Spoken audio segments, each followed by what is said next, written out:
sing the song. I don't even know why I try anymore. Even know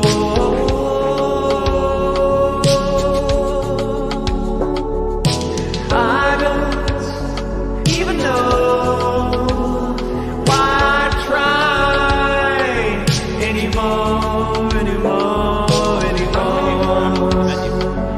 Even know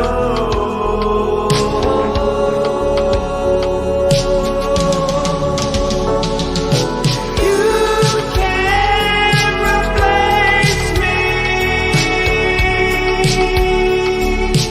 I'm awake, it's time to break free. I'm levitating,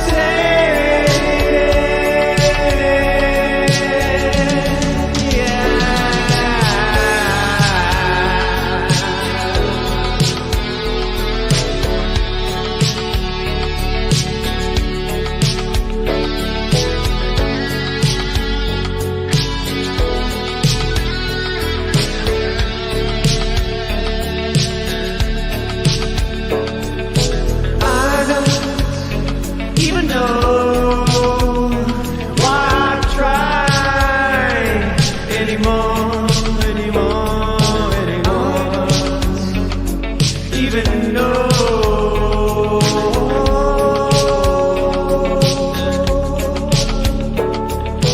I don't even know.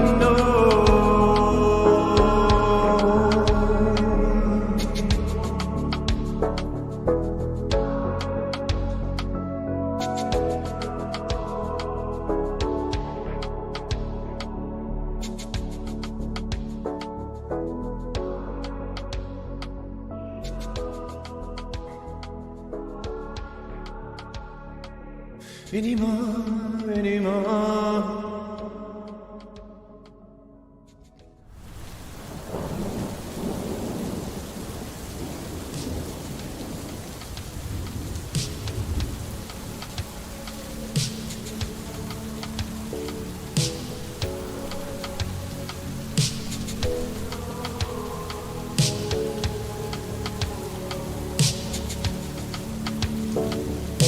I don't even know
tell me why on my tombstone is blank.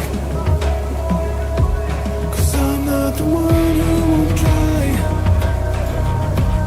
I'm not letting life pass me by. Don't tell me when the days are less gray. And tell me where is the road to less pain. How many days before I decay? It's getting so hard to get by. Where are all my trophies in life? And he hated the way he was dying, but the moment he turned on the light, he became what he dreamt of at night when he was young and hungry for life. Set to sail to a place I can't say. Live a life worthy of chase. The time is today. New blood in my veins. I won't be the joker in life, playing the part I don't like. And he hated the way he was dying, but the moment he turned on the light, he became what he dreamt of at night when he was young and hungry for life. And he hated the way he was dying, but the moment he turned on the light, he became what he dreamt of at night when he was young and hungry for life. Yeah.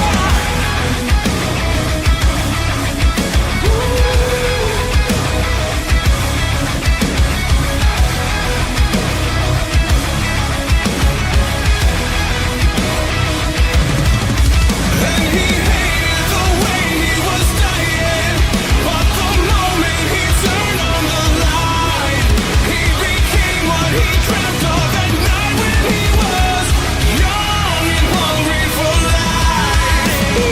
Young and hungry for life. Young and hungry for life. Young and hungry for life. Young and hungry for life.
Oh my goodness!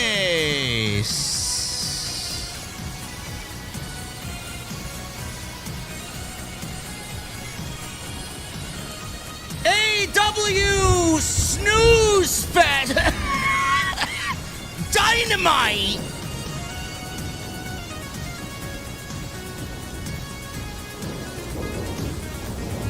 If the show was good and the show was exciting, 3,000 people in Fishers, Indiana wouldn't have sounded like 30.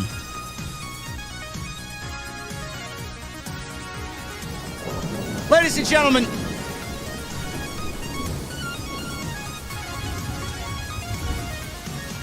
you know, the excuse of, it was a good show, JD. We are well beyond using that as an excuse, man. Chat, did we get any real topical discussions to come out of tonight's show? Or did we get another 2.5 hours of pro wrestling? Oh, man! No wonder the ratings are in the fucking toilet. Ladies and gentlemen, we're going to the venue. The fireplaces are lit inside my mother's basement. It is freezing outside. But that's not going to stop me from having a cold beverage. Your Spotify #1 podcast in the entire IWC wants to know on this Wednesday night, what the fuck are you guys drinking? I'll see you over there.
What is going on, guys? Thank you so very much for joining me right here on Off the Script. This is your AEW Dynamite post show for December 3rd, 2025.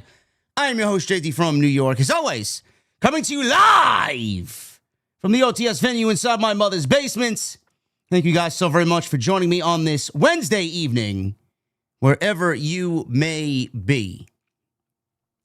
Before we get into tonight's boring festivities, what was another dismal AEW Dynamite, clearly for a second week in a row, I am solo. Not the solo, not Solo Monster, not Solo Sikoa. I am flying solo on Wednesday nights. I want to send my thoughts, my prayers, and my love to Jesse. Jesse's going to be taking some time away from what we're doing here. Not because he wants to, but because he has family obligations to take care of. His aunt isn't feeling very well, and he is going to be back when Jesse is ready. So please do not ask. Please do not inquire. Jesse will fill you in when he wants to fill you in. I know Jesse loves the community and loves to be here to talk pro wrestling. He's going to focus on his channel, and then he's going to make sure that his family is where it needs to be going into the holidays. So Jesse will be back when he is ready, so do not worry. So for all the fucking naysayers and all the geeks out there that love me just by myself and don't like the show when Jesse is here every Wednesday night, this is your opportunity to come back and watch. So don't let me see you complain about Wednesday nights. Jesse will be back. We love him, and I wish him nothing but the best. So when you got a chance, go send him some love, will you? You know, I was this close. From canceling the stream tonight. Because I'm watching this show and I'm waiting and I'm waiting and I'm waiting and I'm like, where is the story? You know, the one thing that I was looking forward to coming out of this tournament, being that they were in the same block, was Claudio Castagnoli and Jon Moxley. Everybody got riled up. Everybody got excited. This is the end. This is the beginning of the end. This is Jon Moxley knocking on the Grim Reaper's door. His days in the Death Riders are over, or seemingly nearing an end. What we got was a 20-minute exhibition. Jon Moxley bleeding, as usual. And the show quickly goes off the air with absolutely nothing as far as a story is concerned. You know, you could have shaved off 5 minutes, gotten the same result, and maybe ended the show with something that is interesting to get people to say, hey, man, I enjoyed how that show ended. I can't wait to see what happens next week. No, they don't operate that way.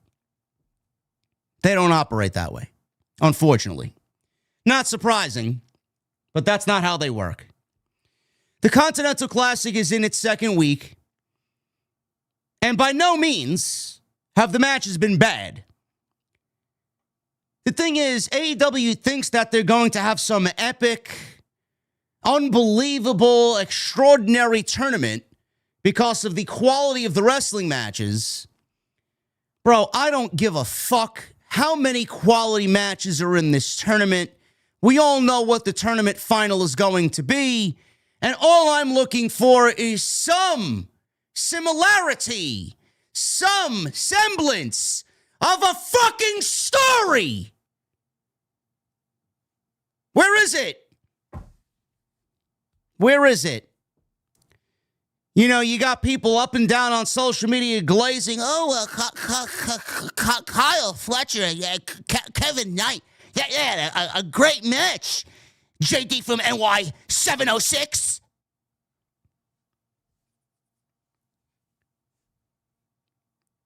I can't sit here and use the excuse of, well, that was a great match. Bro, this show is utterly fucking boring. Boring. We've had to sit through 3 of these fucking tournaments, with this year being the 3rd. It was cool, unique, and different in the first year. They actually told some stories in the first year.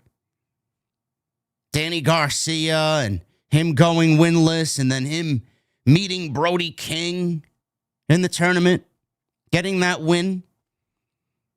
Eddie Kingston fighting from negative to come back and beat Bryan Danielson in the tournament. I mean, it's fucking, it was so good. It's also when AEW was, you know, actually watchable.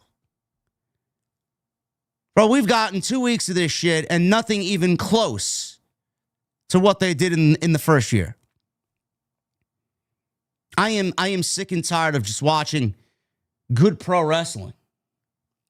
Really. We got Pac and Okada. 2 great wrestlers. I have absolutely zero emotion to give either one of these guys. They're both heels. They're both heels.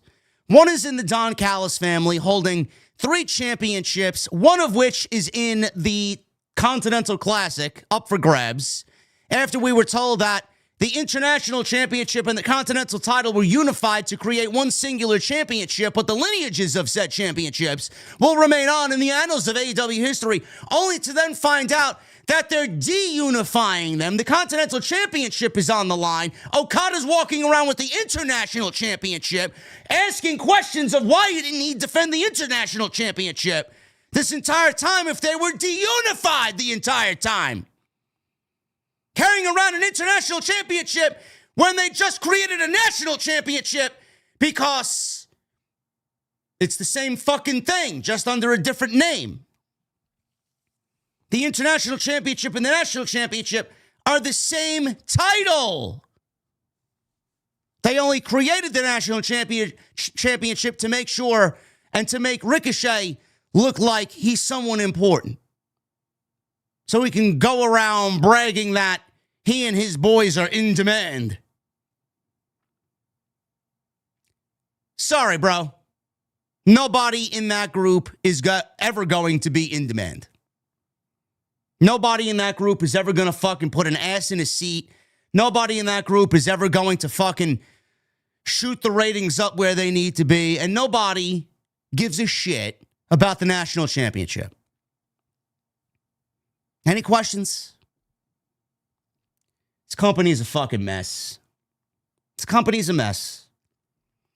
Okada and Pac, Kevin Knight and Kyle Fletcher, Jon Moxley and Claudio. AEW centered their show around pro wrestling and barely any story. On top of that, Samoa Joe is defending the AEW World Championship against Eddie Kingston next week at Winter is Coming. What did Eddie Kingston do to deserve a World Championship match? Do we need a World Championship match next week? Oh, but JD, he beat Shibata on Collision. I didn't know beating Shibata nets won a World Championship. It's news to me. Before that, the guy was teaming with Hook. Before that, the guy was on the fucking pre-show for Full Gear Wrestling, JD Drake and Anthony Henry. Who? Exactly. Yet Eddie Kingston's in a World Championship match. Do you know how laughable that is? But he's Eddie Kingston, JD. I don't give a fuck who he is. He's done nothing. Nothing. On top of that, did they send Hook out there with the microphone this week to cover why he turned his back on Eddie Kingston and why he joined the Ops again? No, they didn't do anything close to that. They just put Shibata and Hook and Will Hobbs in a match against the fucking Dark Order. The Dark Order wrestled on Dynamite the 3rd of December, 2025. So what that means is, chat, being that the Dark Order was on this show, Evil Uno and fucking the rest of them out there, that means that AEW Fight Forever had absolutely 0 people online playing its game. The only 3 people that are playing the game are all the members of the Dark Order.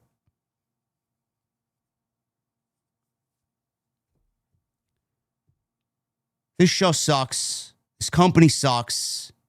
Week by week, it is breaking everybody's mental state. The sheer stupidity of the booking, the absolutely non-existent story, and the ice-cold feeling that we're getting going into the winter. Winter is certainly coming because the fucking company hasn't been as cold as this ever. So the name is appropriate.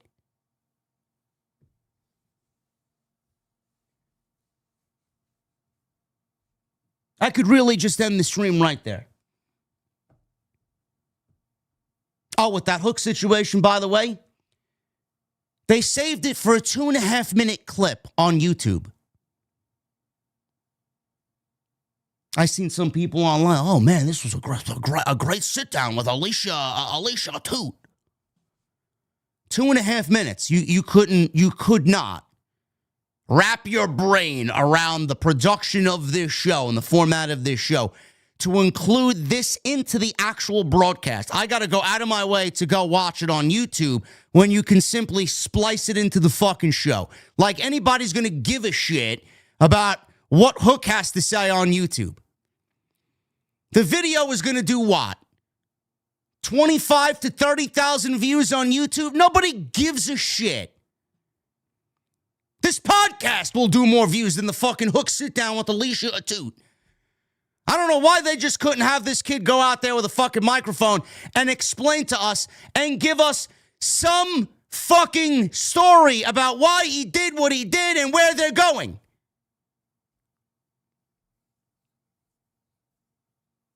Don't even get me started on the women.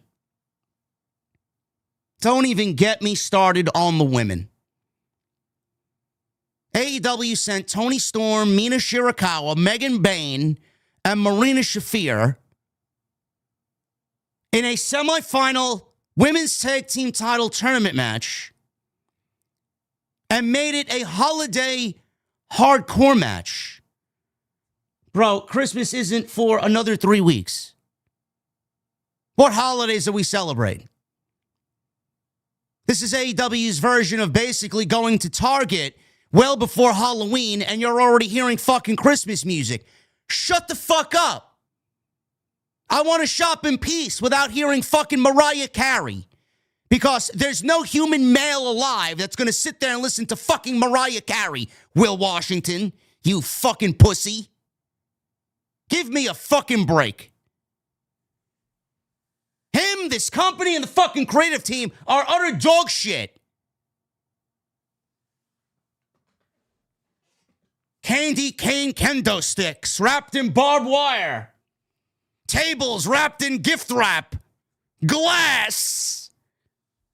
Santa Claus delivering presents.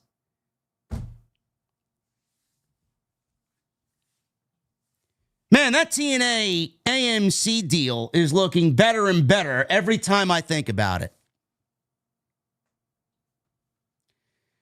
Guys, we're going to go over this show in the best way that we know how. Not a good night for AEW.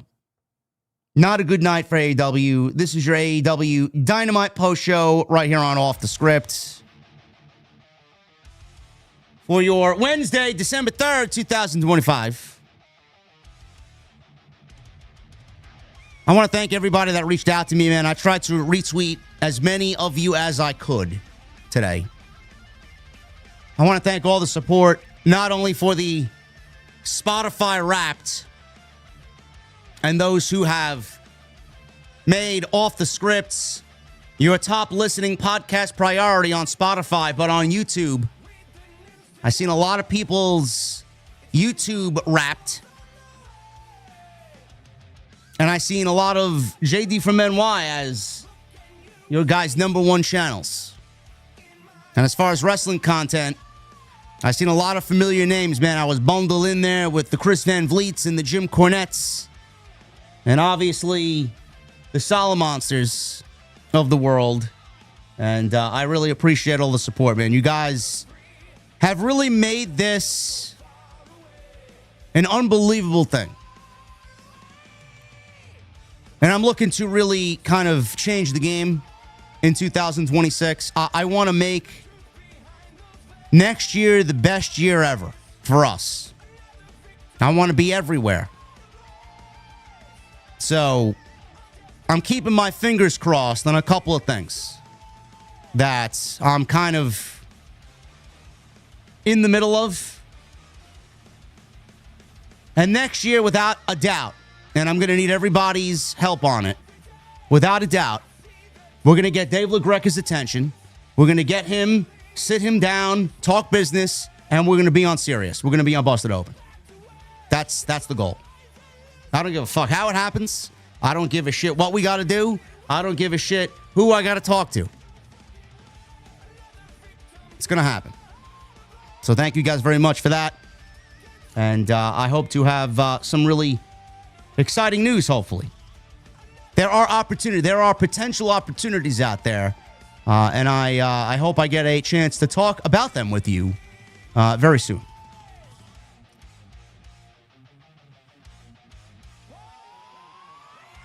On the music side of things, my Spotify Wrapped was not surprising. Stryker was my number one band this year, as obviously, as you guys know, Circle of Evil and Best of the Best of the Best have been in heavy rotation, not only for my personal Spotify, but on this podcast every single night. Great song. It's the unofficial theme of the podcast. Trivium, Mammoth, Wolfgang Van Halen, Warbringer. A lot of great songs on my Spotify. And then today, Alter Bridge released their third single from their new album, their new self-titled album coming out in January, Playing Aces. Quintessential Alter Bridge, man. The guitar tone on this album is fucking killer. Maybe the best guitar tone that they've ever had. Miles' lyrics, Miles' pre-chorus, the chorus of the song, Tremonti solo, man, it's just signature Alter Bridge. They don't try to do anything too technical. They don't try to be different. It's just straight up good rock. So go and check that out. Actually commented on their music video today. Number one comment on there from yours truly. So always like to be in the Alter Bridge realm. So go check that out. Follow me on social media at JDfromNY206, Twitter, Instagram, TikTok, and Cameo. Hit that subscribe button down below. Turn on the bell for notifications. If you guys missed any of the content on the channel, there is plenty of it. We were live for Raw. Big night on Raw. Survivor Series on Saturday. That was a big night. We are nearing 66,000 views on that one. Almost 3,000 likes. You guys killed it on Saturday night. Raw was easily over 30. Tuesday Night Titans is well over 30.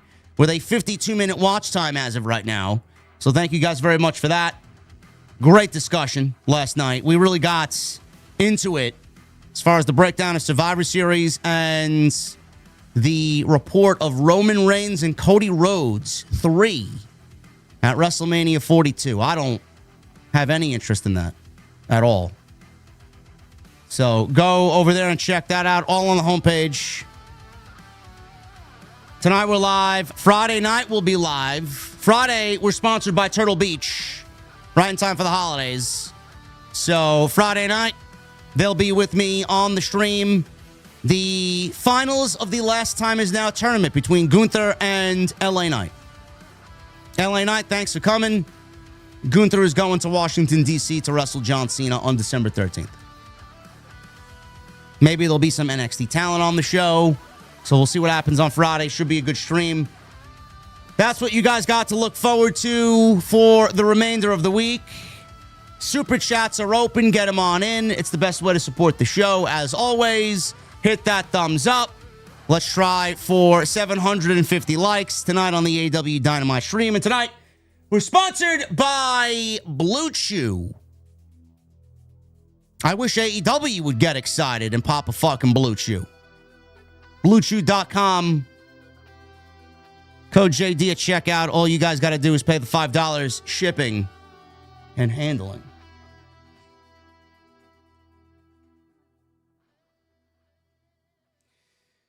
Oh, man. Where do we begin? Where do we begin? First of all, let me turn on my fan. The heat's pumping in here, man. It's fucking cold outside. It really is cold outside. I went to go grab the mail before because I forgot to grab the mail earlier today. It's fucking freezing outside.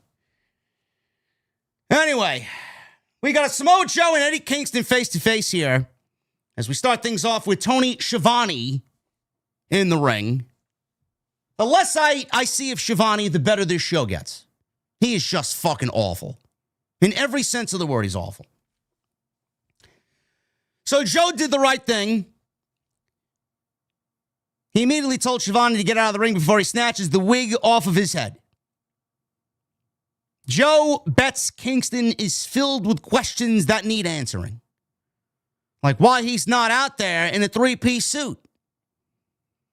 Once he landed in his private jet, he realized wearing a suit in Indiana is like wearing a tuxedo to a petting zoo, and fans are too stupid to realize they're in the presence of greatness. Is Samoa Joe landing in his private jet, or is he taking a flight on Tony Khan's private jet? I don't know if either one of those things is true. The first one is certainly not true. The second one may be true, but I think Joe is flying economy to Fishers, Indiana. He also said, why Hook and why Kingston? Hook grew up with a championship legacy, and Joe wanted him to have a complete education, so he wanted Hook to spend time on the other side of the table where Kingston sat. I got the Hook interview with Alicia Atut all queued up. We're going to listen to Hook's explanation. We're going to do like a mini watch along here. We'll fake react to it. How about that? That'll give some excitement to the stream where otherwise this show sucks. We'll fake react to it. How about that? Kingston has never gotten it done nor crossed the finish line. The last question is, what is going to happen next week at Winter is Coming? Kingston will fight his ass off and bring everything to the table to capture the title, but he'll fail like every other time. Joe told Kingston to have the consolation knowing Joe choked him out.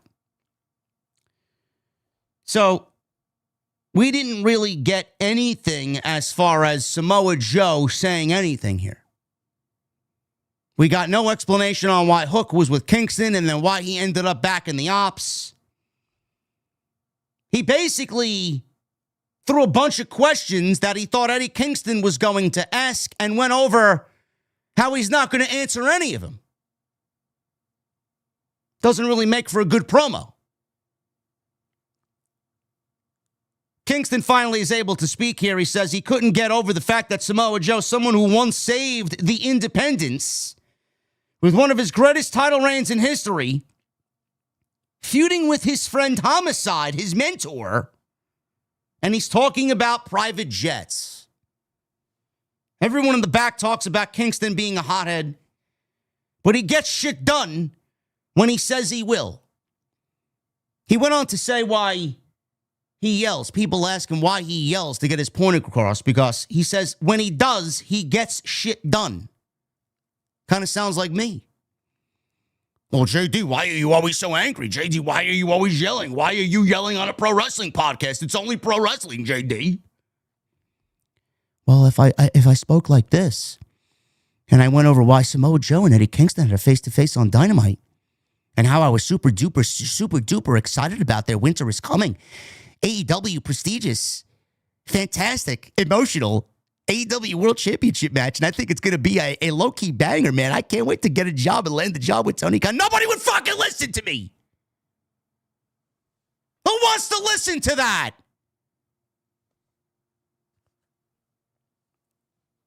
There are plenty of other shows that do that and act like, oh, man, I can't believe it. Look at that. Oh, man. And then fucking quickly edit it for TikTok and then try and pretend like they're actual content creators.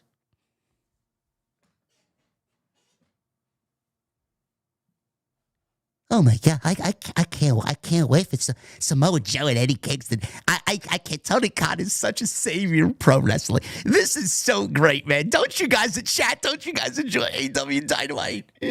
Don't you think it's great? The Continental Classic, I look forward to it every year, man. This is where the best wrestle. Who listens to that? Who wants to listen to that? Honestly. Yes. Eddie Kingston knows how to get shit done. It doesn't matter if he yells or not.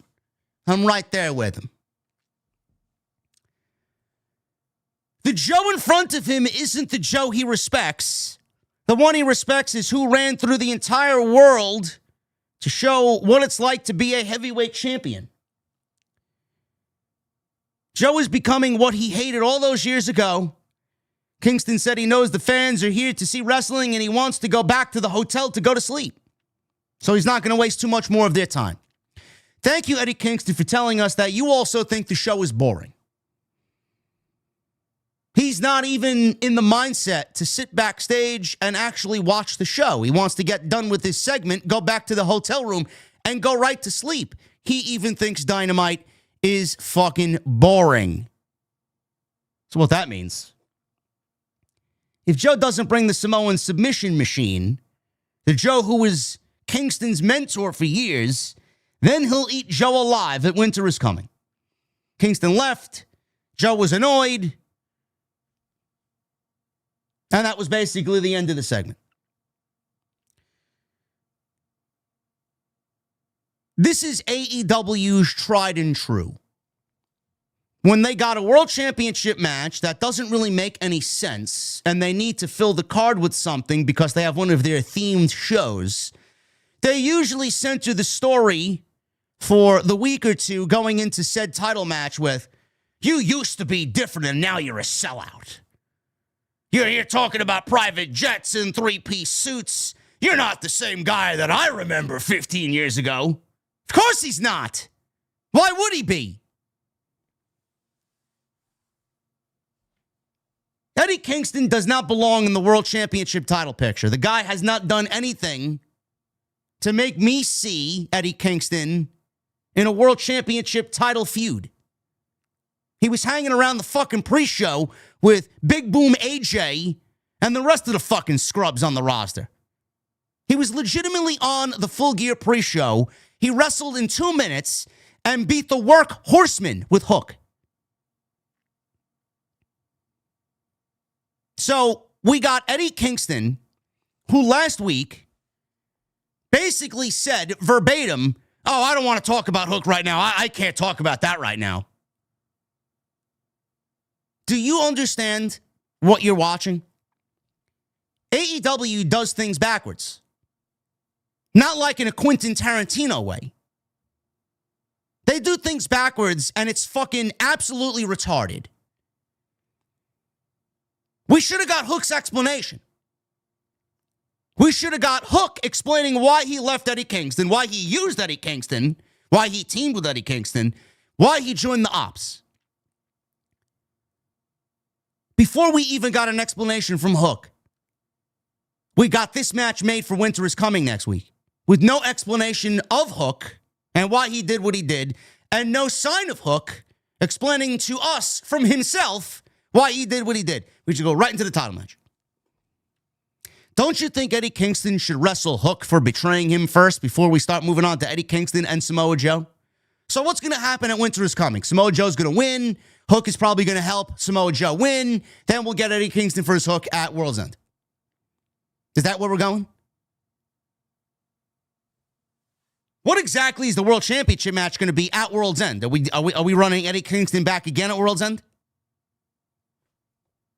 Or is it going to be a mixture of Swerve and Hangman Page against Samoa Joe and Hook? What is it going to be? This felt like, if I could use an analogy, this felt like Samoa Joe and Eddie Kingston going out to a fancy dinner and they didn't get to the main course. They barely ordered their alcoholic beverages. The waiter comes over and asks both of them, gentlemen, what would you like to drink this evening? They placed their order and that was it. The promo didn't even get going. Like this was basically as safe of a promo as you could possibly have these guys go out there and cut. Samoa Joe said nothing. He basically went over all the questions Eddie Kingston was going to ask, and Eddie Kingston goes right to the, oh, you're not the same Joe. I want to see that same Joe. This is basically Adam Page and Kyle Fletcher. Is basically what it is. Verbatim, same thing. I want to see the Kyle Fletcher that I know show up without the Don Callis family, and I want to wrestle you one-on-one, pal. It's basically what Eddie Kingston said here. I don't want to see that Samoa Joe. I want to see the Samoa Joe that had the greatest Ring of Honor World Championship reign of all time. And the mentor, Samoa Joe, the one that trained me. That's the Joe I want to see. The Samoan submission machine. Like I said, they're tried and true.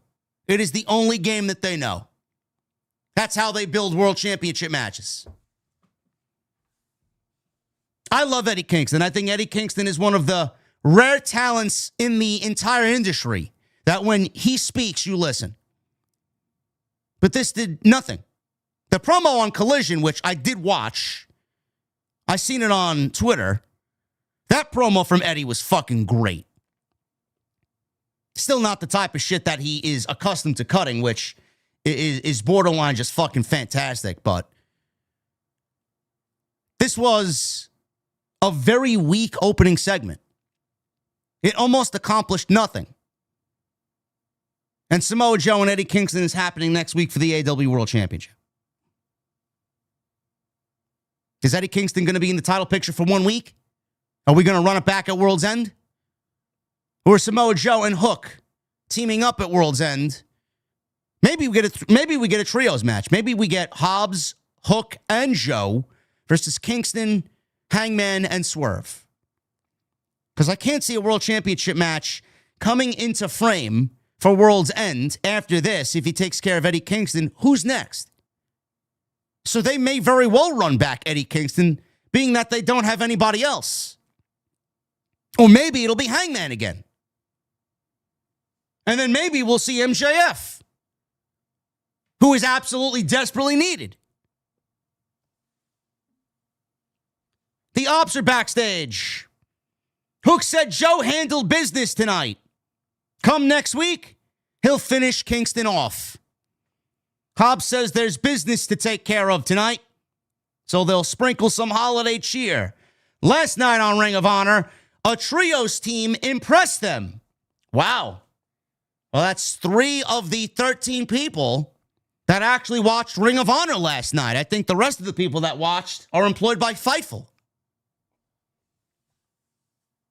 A trio impressed them. The Dork Order. If they can survive tonight against the Ops, they'll get a trios title match against the Ops. Hook says they know the Dork Order are Hangman's good friends, so they'll have fun out there with them tonight and then call them light work. So what exactly was Hook's explanation? Let's see if we can get this here. This is from AEW's YouTube channel. This is Alicia Atut sitting down with Hook as Hook explains the Ops' grand strategy of why he did what he did at Full Gear. Let's see what Hook has to say here.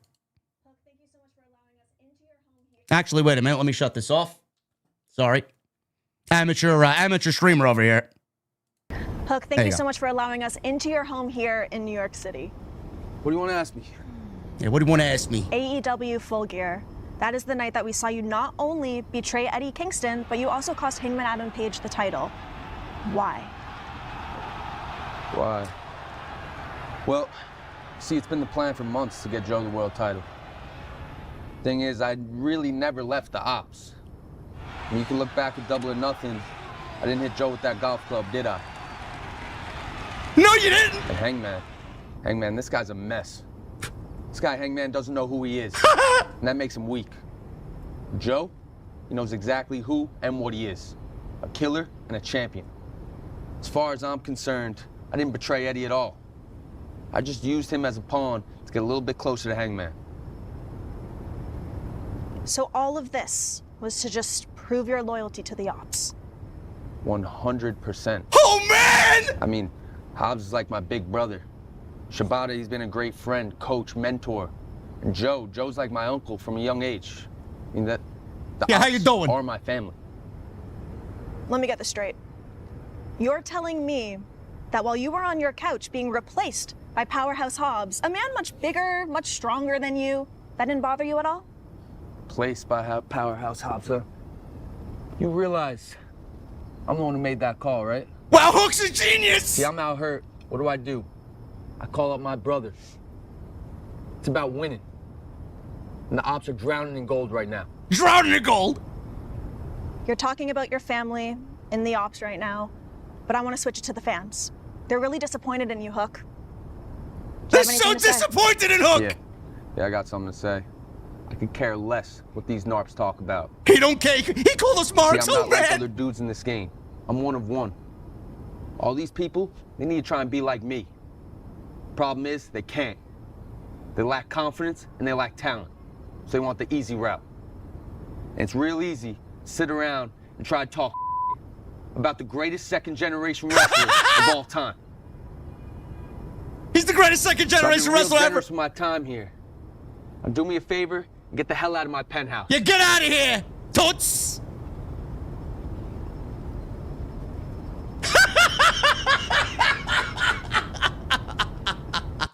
Oh, man. Listen. First of all, that noise gate is a little too loud there, AEW production. What the fuck is that? What was that? Did you guys see? Every time he didn't speak, there was like this fucking static. That you gotta fix that, bro. Listen, I know all of us are not perfect. Sometimes mistakes are made. But man, that noise gate was a little too extreme over there, man. You gotta fix that. I don't know. I don't know why that couldn't air on Dynamite, or why he couldn't have said that last week, why he couldn't have said that this week, why he couldn't have been out there with Samoa Joe and explained that to Eddie Kingston, which would have gave the promo that much more heat. I don't really understand that. They don't know how to format a show. Yes, Alicia sounded terrible there. You guys got to go and watch it. Even her body language was fucking completely unnatural.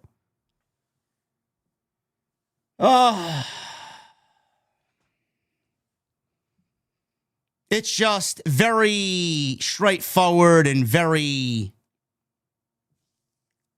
very simple.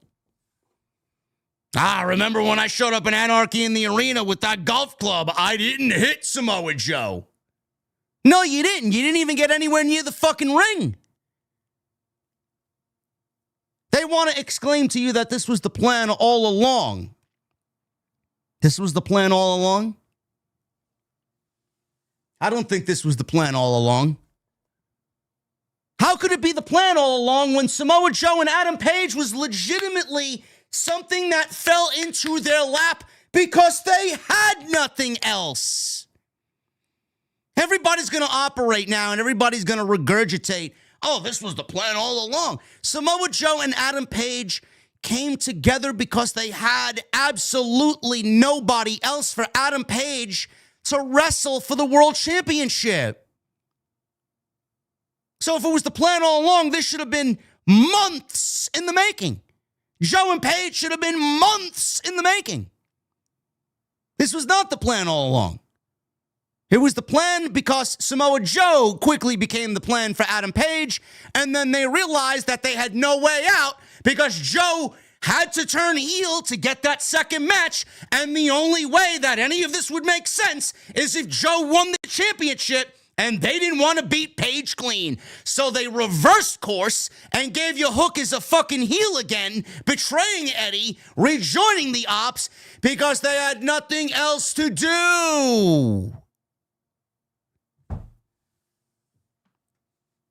This is what AEW does. Last-minute booking, last-minute decisions, haphazard creative equals a storyline that seems forced and unnatural. The only positive to come out of it is that Eddie Kingston no longer needs to fucking be on Collision wrestling the luchadors with Hook, or on the pre-show wrestling fucking independent jobbers. Hook is in the ops, which he belonged in the ops all along, and Eddie Kingston now can move up and move on to bigger and better things because Eddie Kingston is one of the biggest baby faces in the company. And he needs to be treated as a top guy because he hasn't since he's been back.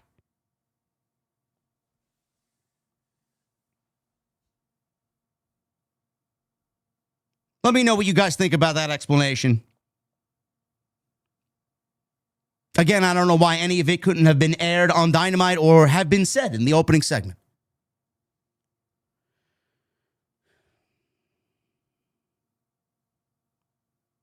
Continental Classic Gold League match. Pac enters with 3 points against Okada, who enters with 0 points.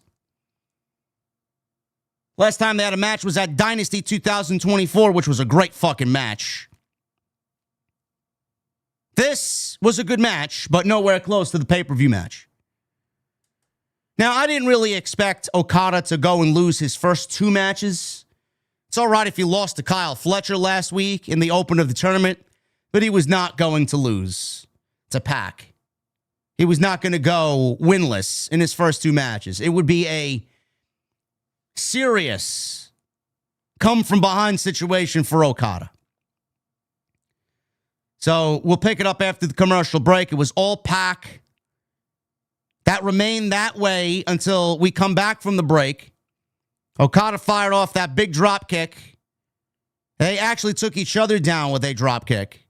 Leaping corner, uppercut, and DDT spiked Pac. Pac takes a DDT just as good as anybody else. You could see where Rhea Ripley actually got her influence from or inspiration from to take a DDT. Pac takes a great DDT. Okada went up top for the laziest elbow drop. He don't even jump. He just falls. He's so lazy he can't even muster a jump off the top rope. So he gets the elbow drop. He flipped the crowd off with the middle finger. He wanted a rainmaker. He was backed into the corner. Pac charged. Okada tried an air raid crash, but Pac escaped. Punt kick to Okada through the ropes. Slingshot cutter. Pac is on the offensive now. He ran the ropes and built momentum for a lariat, only to be cut off with an Okada dropkick. Pac countered a rainmaker into a Cazadora pin.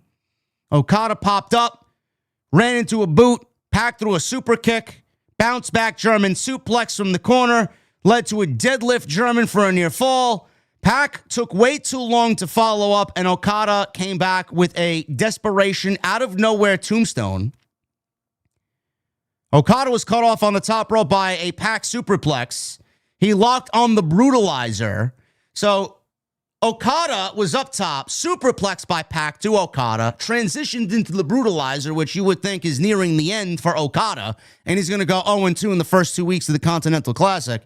Okada countered that into a crucifix, flash pin, 1, 2, 3, and Okada gets the flash pin on Pac, and both guys are now 3 points apiece. So he got his win, he beats Pac, and he's on the scoreboard. So you would think that Pac, with the Death Rider saga going on, he'd have something to carry into later tonight. He's got nothing but a fucking loss. So Pac, he takes a loss. Okada gets the win after losing to Fletcher last week. They're both tied now at 3 points apiece. And that was basically all she wrote. There was no story to come out of this. There's no Don Callis family showing up here, even though Don Callis himself was on commentary. Nobody's supposed to be outside the ring in anybody's corner during the Continental Classic because there's no outside interference, but AEW managed to find a loophole to get Don Callis out there as he's sitting on commentary. They somehow allow that. That's basically it. So no Don Callis family, no Death Riders. Okada gets the win, and then on to the next. Mark Briscoe. He's backstage and said about a year ago, Daniel Garcia faced Mark Briscoe twice, where they're now 1 win each. Briscoe's main takeaway is that Garcia is the real deal. Is he? I know there's a game show called The Real Deal. Is Danny Garcia the real deal? I don't think Danny Garcia is the real deal. All I heard for years before he became a free agent was, Danny Garcia is the real deal. Danny Garcia is a blue chipper. Danny Garcia may be one of the most unenthusiastic, uncharismatic, most boring professional wrestlers in the entire world. The guy's got absolutely no personality, no charisma. He's a death rider.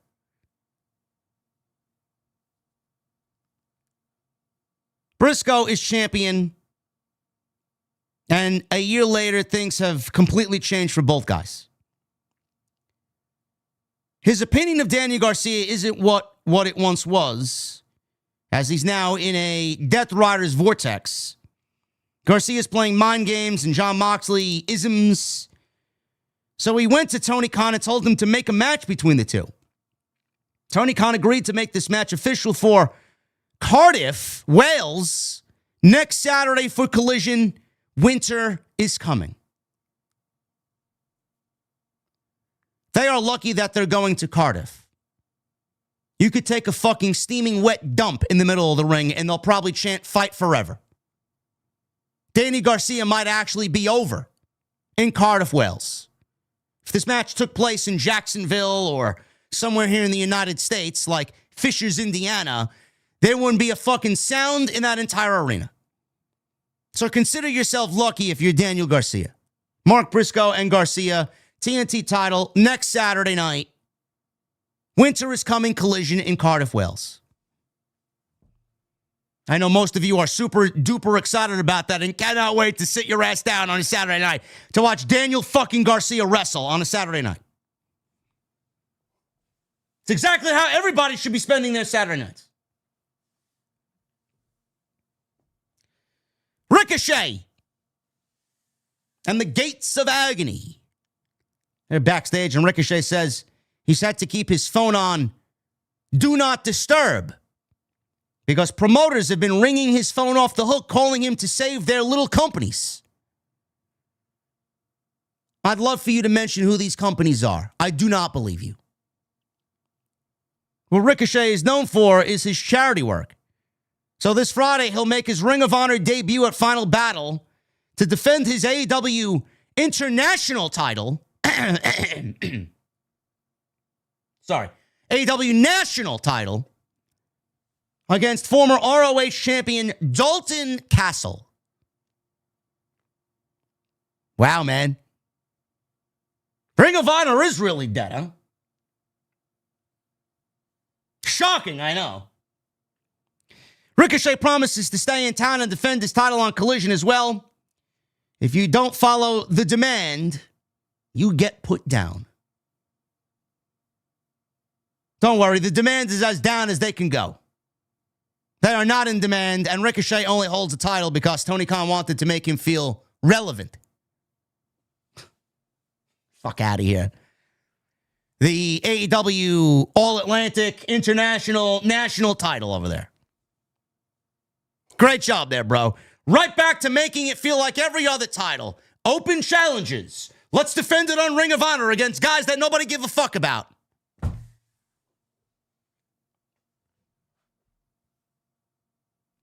Renee's backstage with the conglomeration and Roderick Strong.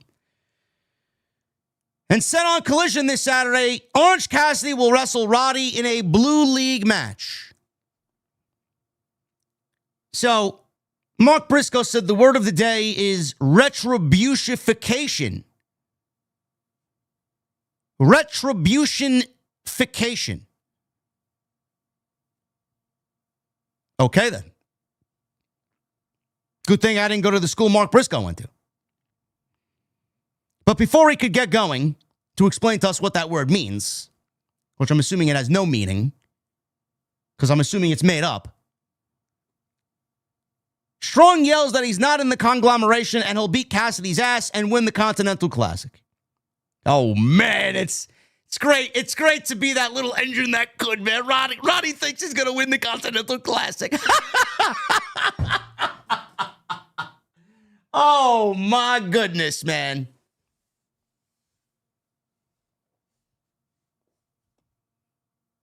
Cassidy told Briscoe to tell him about the conglomeration rules. Briscoe says, no chops in the match. Strong told Cassidy he's going to break his back and stormed out.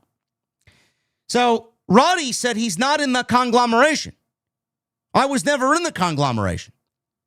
Boy, you fooled me. I mean, they wrestled in a War Games match. They wrestled in several Death Rider segments together. No, but they're not in the conglomeration. He's not in the conglomeration. So where the fuck is he? Does he still think he's in the Undisputed Era? He's probably wishing he was back in the Undisputed Era. That's why he's not in the conglomeration. Probably calls Adam Cole every fucking night crying. Do you remember?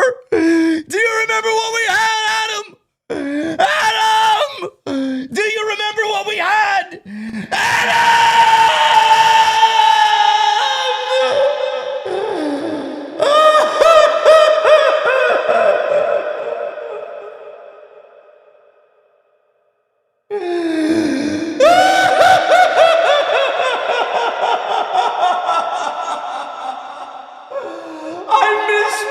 I miss Bobby Fish.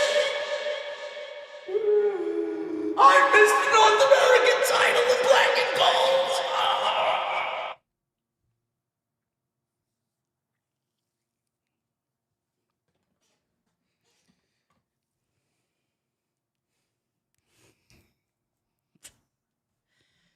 You never know what you're gonna get in here, man. You never know what you're gonna get over here.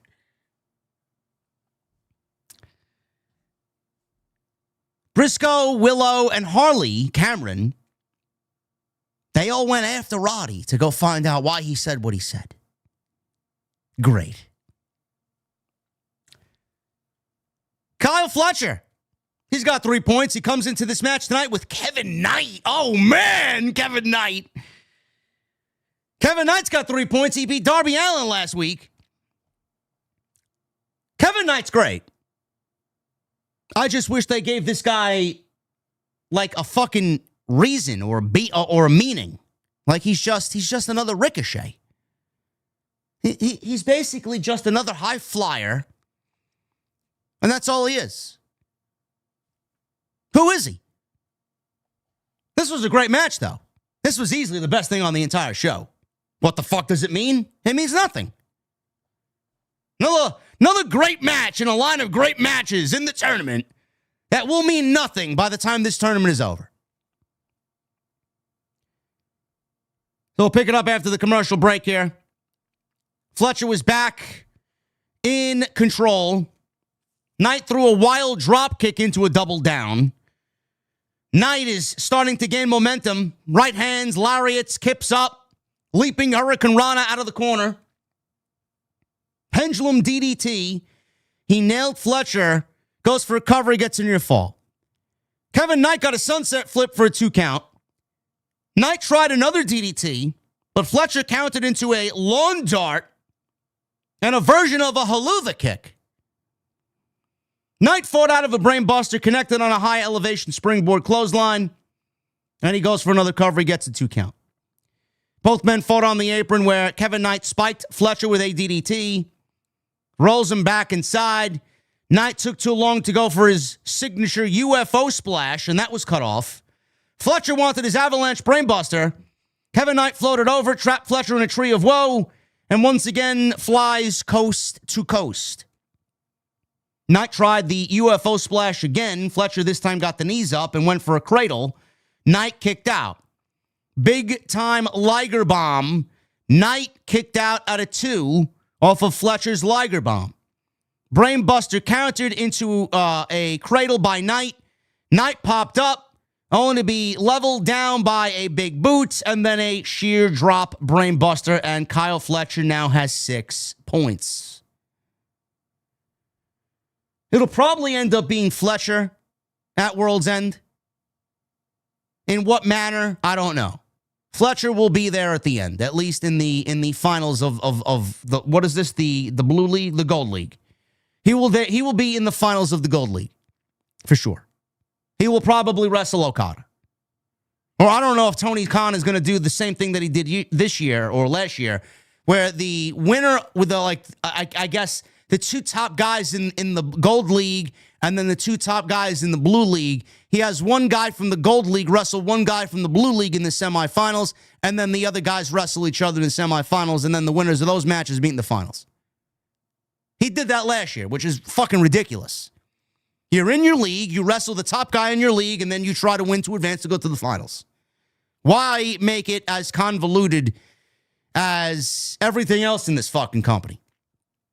But seeing that we got a fucking absolutely huge mess, a confusion of a mess, with the championships that Okada is holding, I would not be surprised if he makes a fucking mess of who wrestles who at World's End.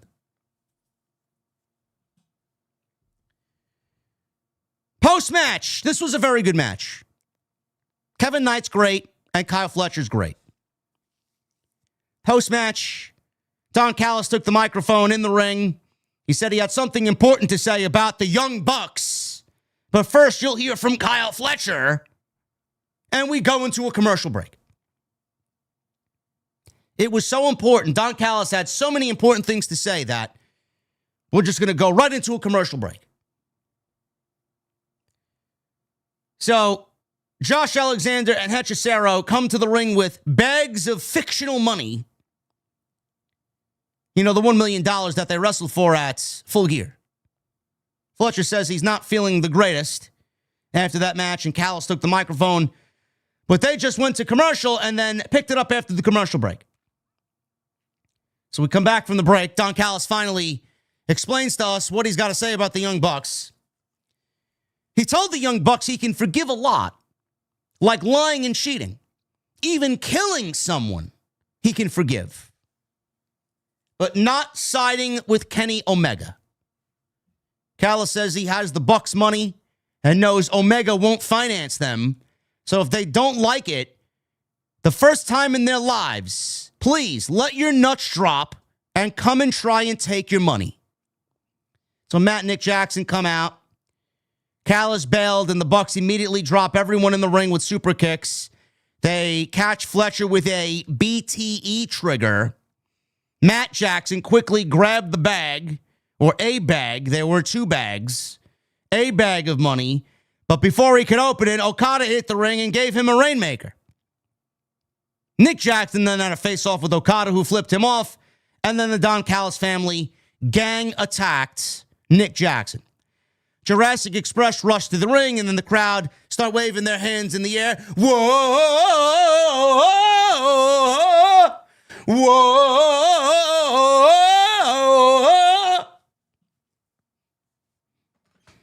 Yeah, because they got to pretend like they have their own version of the yeet. They got to do the wave. Whoa!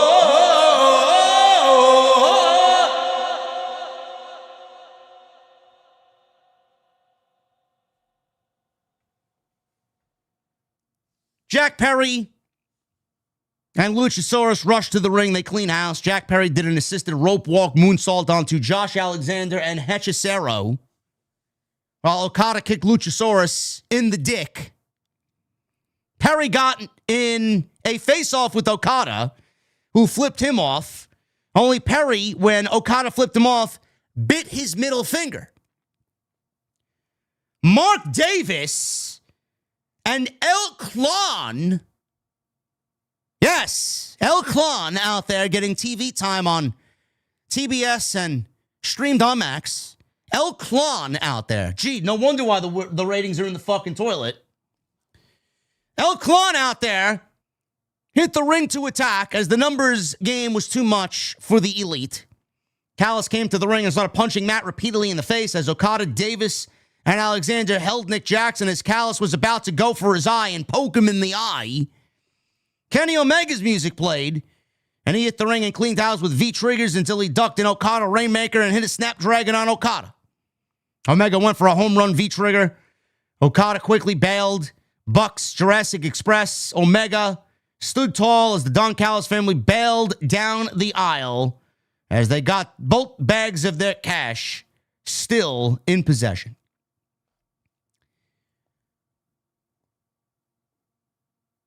Are we looking at a mega tag team match for the $1 million money on the line that they already won at Full Gear?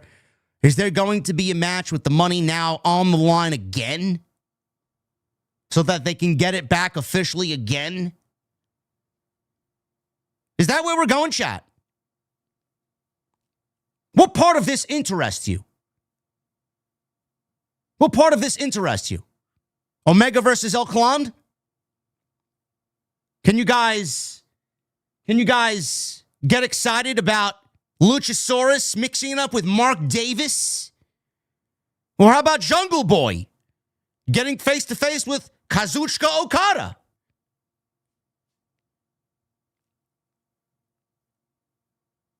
I get that they want to make the Young Bucks now likable baby faces. But you got to start asking the question of who gives a shit? After 6 years, it is basically the same characters and the same story. Everything that the Young Bucks have done through 6 years of nationally televised All Elite Wrestling Dynamite.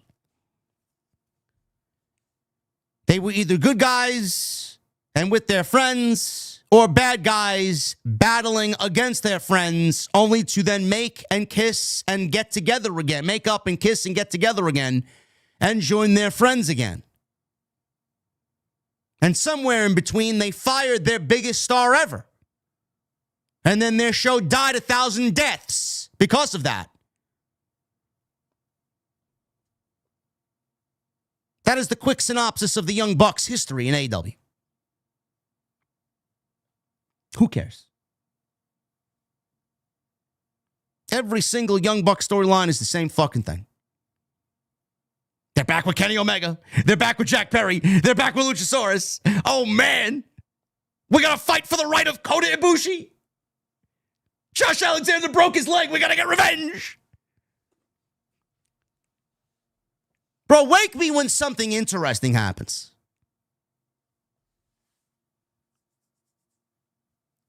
We got a video package on the Babes of Wrath. Can you believe they're going over their history as a team? What history? 3 weeks? Harley wrestled Willow Nightingale in her second match ever, which was an AEW Dark match, by the way. Now you know where that show is. Canceled. And now they're one win away from becoming the inaugural Women's Tag Team Champions. Well, with a performance like last week, I don't know if that's even the right move. We got Timeless Toni Storm and Mina Shirakawa, the Timeless Love Bombs, against Marina Shafir and Megan Bayne with Penelope Ford. They now have a tag team name, chat. Megan Bayne and Marina Shafir have a tag team name. They are now known as the Mega Problems. Marina and Megan are not a mega problem. Toni has mega problems, but they are not these two ladies. Tony Khan basically named this team based off of what he's dealing with every single week when he when he puts together, I don't even say writes his show, when he puts together a show. He's got mega problems. He was probably looking at the ratings decline and then decided to come up and name what he's feeling about his ratings and the fact that he can't generate interest for a show, and spawned this team name for Megan Bayne and Marina Shafir. This was a holiday hardcore death match, and it was also serving as the semifinal for the AEW Women's Tag Team Title Tournament. So, more plunder, more garbage, more indie mud show shit. This time in the confines of a Women's Tag Team Title Tournament. Because this company has a fetish. You know, some people have a porn fetish. Some people have a foot fetish. Some people just have a fucking weird, sick, bizarre fetish. Some people love dressing up as cats and dogs and fucking acting like animals. Fetish. AKA mental problems. Tony's fetish is blood. He loves looking at it. He loves watching his talent drink blood. Maybe Tony is just an avid lover of vampire films. I don't know. Maybe Tony Khan has art and paintings of Count Dracula hanging in his palatial estate. I don't know. Maybe Tony Khan's favorite video game when he grew up was Castlevania. Now, that would actually make him likable. Bram Stoker's Dracula. I'm coming for your blood. It's Tony Khan, really. They have a fucking problem. They have an addiction. Chat. This was completely unnecessary. I am of the firm belief that at this point, Tony Khan is listening to all the criticisms. He's listening to shows like these. He's catching wind of what shows like this are saying, and guys like Last and Cornette, Solomonster, and all these people that have, over the last 12 months, have exclaimed that AEW does way too much as far as the hardcore, old school ECW for no reason, the copious amounts of blood when we're not needing that much blood. I am of the firm belief that Tony Khan is listening to all these criticisms, and this is his way of telling us to fuck off. I'm a multi-billionaire. I could do whatever I want. I want to see blood, and I want to see my beautiful women go out there and fucking bleed like stuffed pigs because I love looking at them that way because I have a fucking sick weirdo fetish.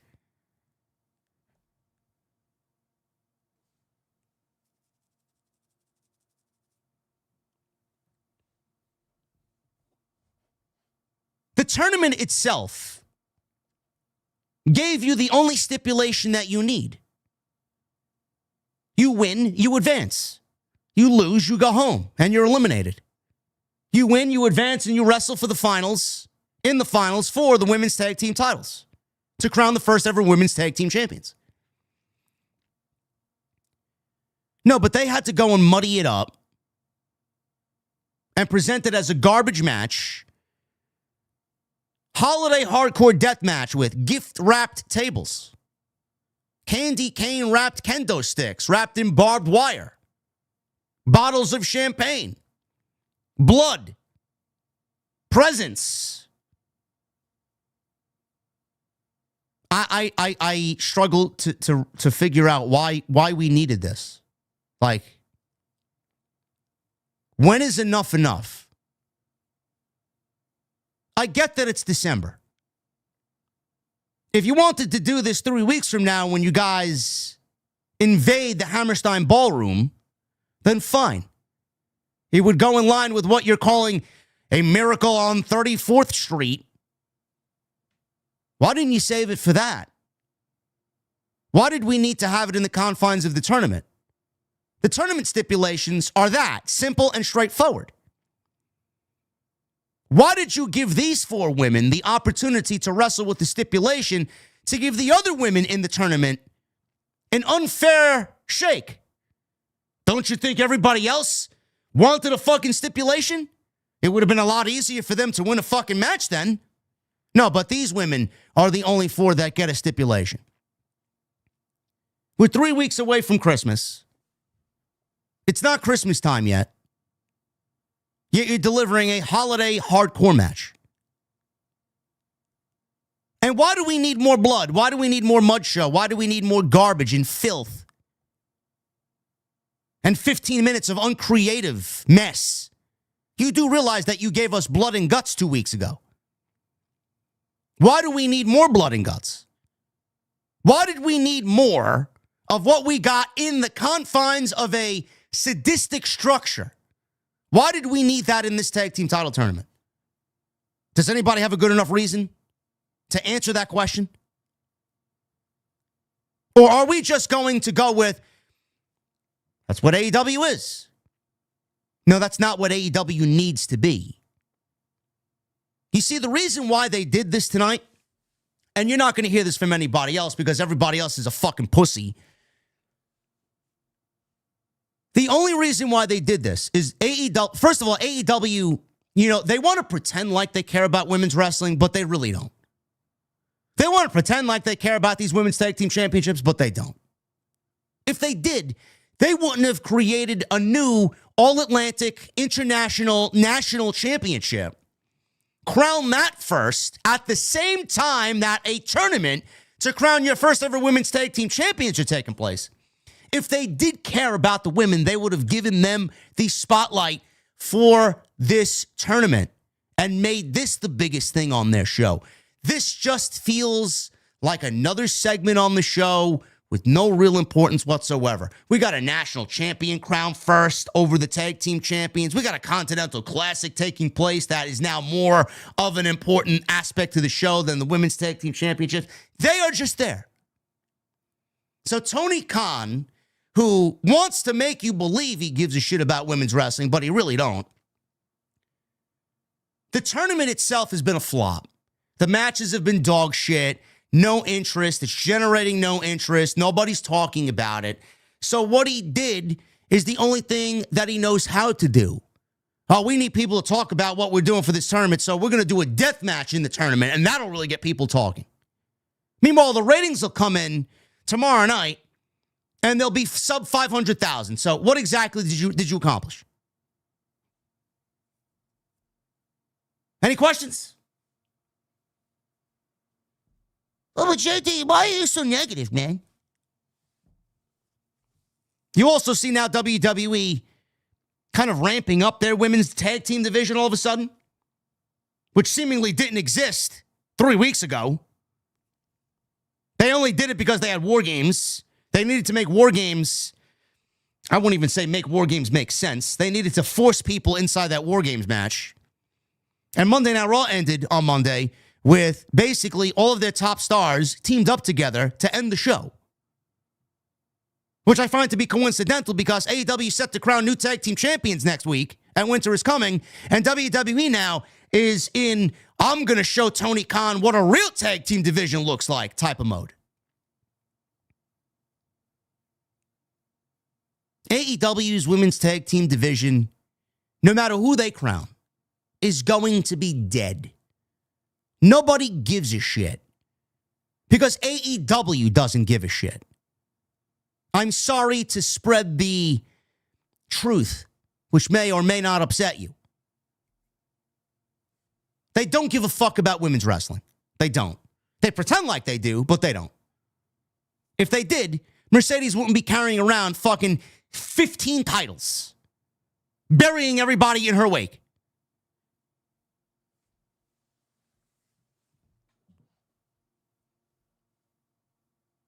We'll pick it up after the break. There's a candy cane wrapped in barbed wire. Shafir is bleeding after she got smashed in the head with a champagne bottle. Shafir then pulls Storm out to the floor. Bayne completely launched Mina from the ring to the floor onto Toni into the commercial break. Can I just say Megan Bayne's theme music is fucking awful? Like, if there was a Buzz Killington from Family Guy in AEW, it would be Megan Bayne's theme music. Like, when you hear that music, there is absolutely zero reaction. Zero.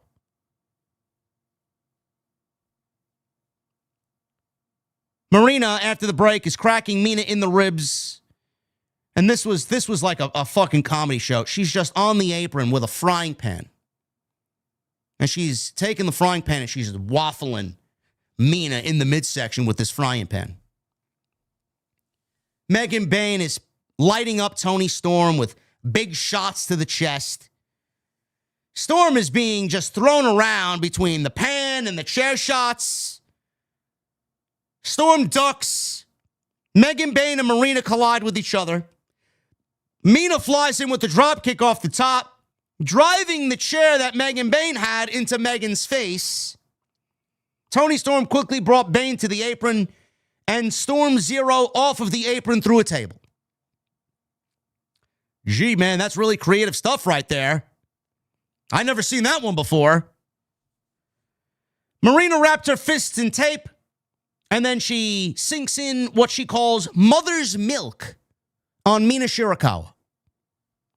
I don't want any milk from Marina, who faded until Toni threw a broken pool cue to Mina, who stabbed Marina in the head and got a jackknife pin for it too.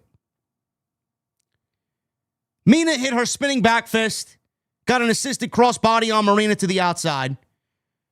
Toni then set Shafir up for Mina to hit a diving sling blade onto a chair, but Megan Bayne broke up the pin. Mina wanted a suplex through a table that was propped up in the corner. This table was dressed in Christmas wrapping.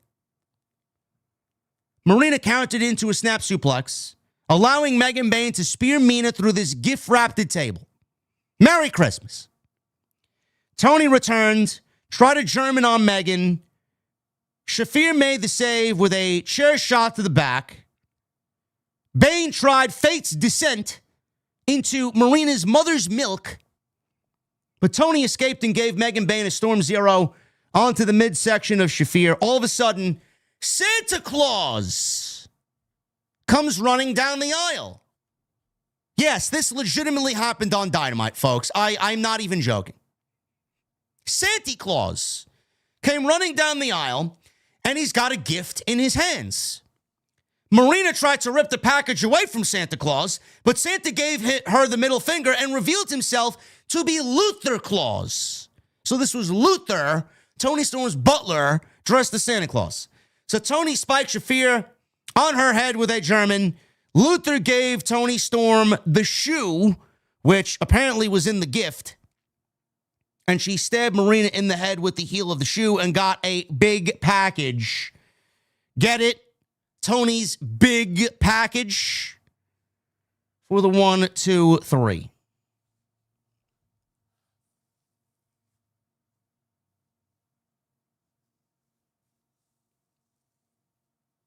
I don't know what you want me to tell you. I really don't. I feel nothing. Anytime I see hardcore fill in the blank here on AEW television or no DQ, false count anywhere, street fight, bro, it absolutely has devolved into, every time I see it, it has absolutely zero meaning. It's in the negatives right now, actually. It's negative meaning. Nonsensical indie mud show shit in a tournament that absolutely didn't need this type of match. But they only did it because the tournament's generating zero interest. Chris Statlander and Jamie Hayter were talking about the Triangle of Madness. Jamie Hayter brought up beating Julia Hart in Sky Blue in Cardiff at Winter is Coming. Sky Blue, she needed the money. Oh!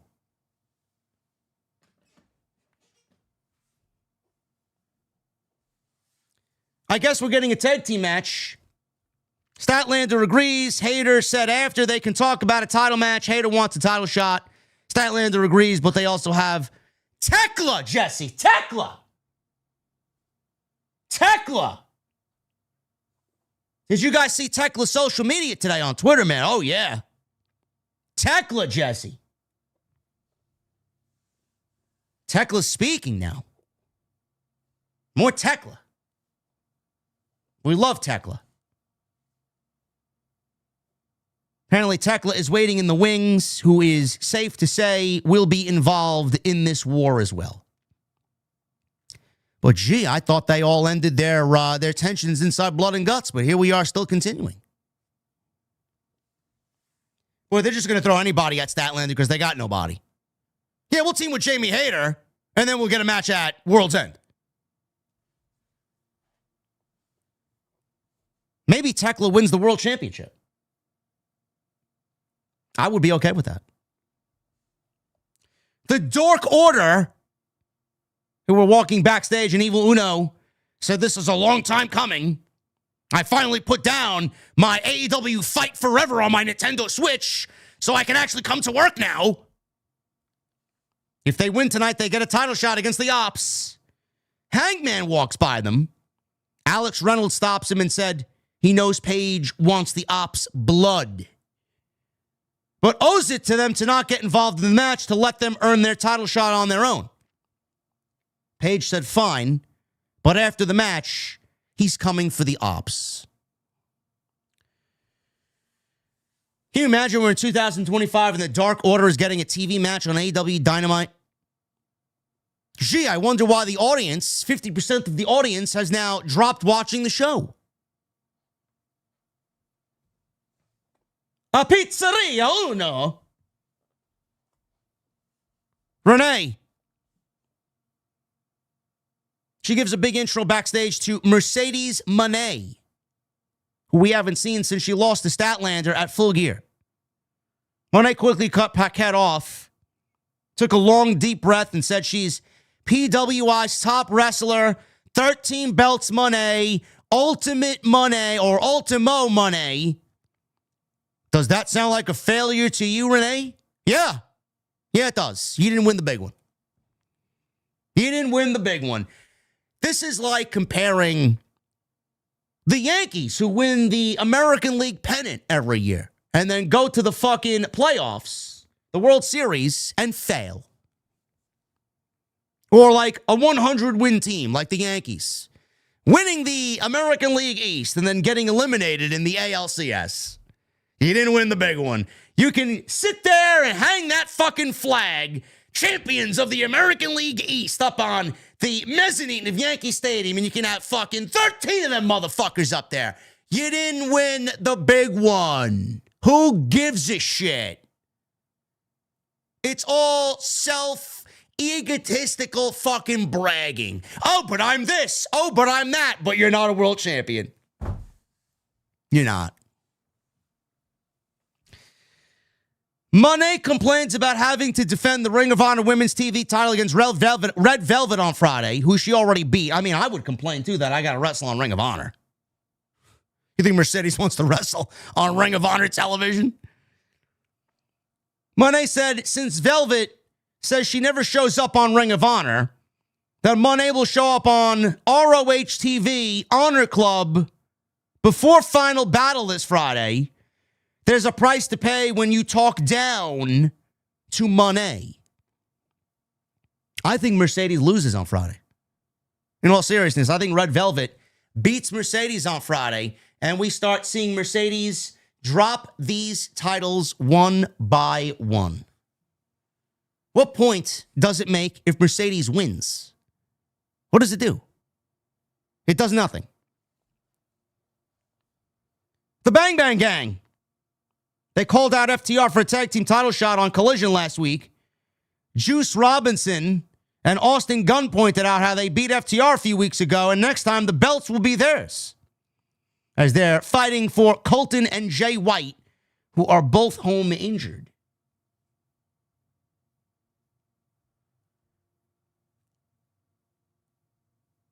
Is there any story on this show?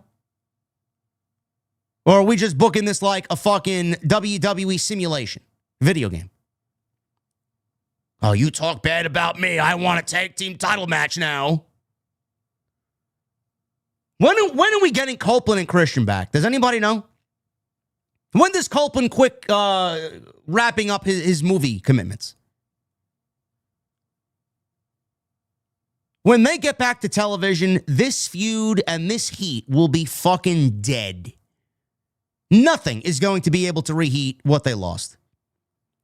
They basically left their fucking meal in the microwave after heating it up for about 6-7 weeks now. By the time you go and fucking open that microwave door, it's going to be stale and fucking ready for the garbage. Moldy and ready for the garbage. Nobody's going to give a shit. The Ops. They wrestled the Dark Order. The less I talk about this, the better. I mean, this is like an AEW fucking Rampage Dark special. Gee, I wonder who won here. Hobbs planted Uno with a spine buster. Goodbye, good night. The Ops Dojo came out to celebrate, but Hangman came through the crowd with a steel chain in his hand.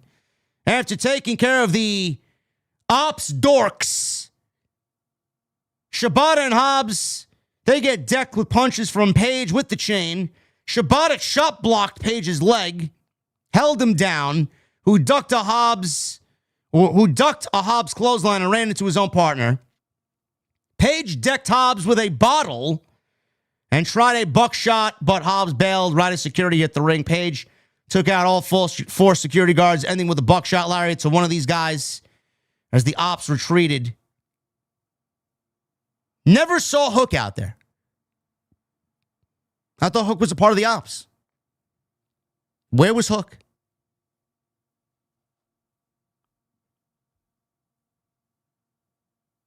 Apparently, WWE. I wish I was watching WWE right now. Not Friday night, though. Dynamite. 2 weeks. They are once again doing the Dynamite Diamond Battle Royal. That will be on the Dynamite Holiday Bash in 2 weeks. The final, which usually results in two guys that are left standing in that battle royal, will wrestle on the following week's Dynamite. So the finals, or I guess the last two guys remaining, will wrestle the following week on Dynamite on 34th Street. And then the winner of that match will wrestle at Maximum Carnage Dynamite. And that match will be for the AEW World Championship. Can you imagine that Tony Khan is still running with this Dynamite Diamond Ring garbage? So, what exactly does that mean for MJF? Because MJF has been the only Dynamite Diamond Ring holder. Is MJF relinquishing his Dynamite Diamond Ring? Is he putting the Dynamite Diamond Ring on the line? Is he going to be in the Battle Royal?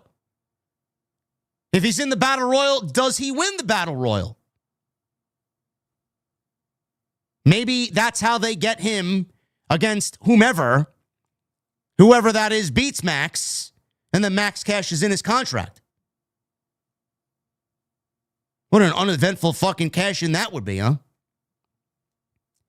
Why are we still running with this gimmick? The Dynamite Diamond Ring never gets mentioned on television outside of this 2 weeks. So for 50 weeks out of the year, the Dynamite Diamond Ring almost acts as if it's not even a thing.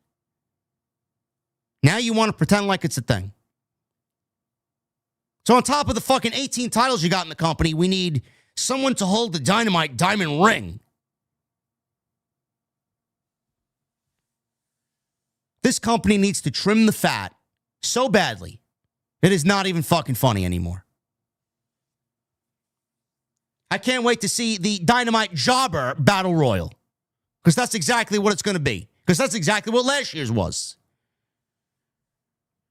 Who was in last year's final? Was MJF versus who? I swear to God, the rest of the people in that Battle Royal were people that were legitimately fucking catering jobbers.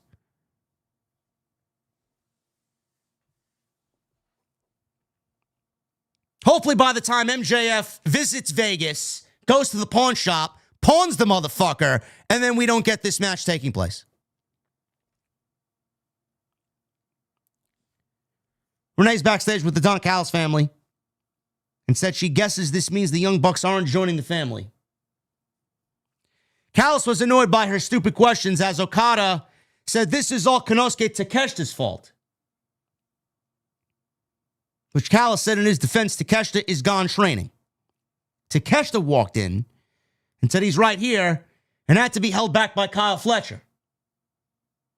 Oh, it was Roddy last year, wasn't it? Roddy and MJF? Jesus fucking Christ.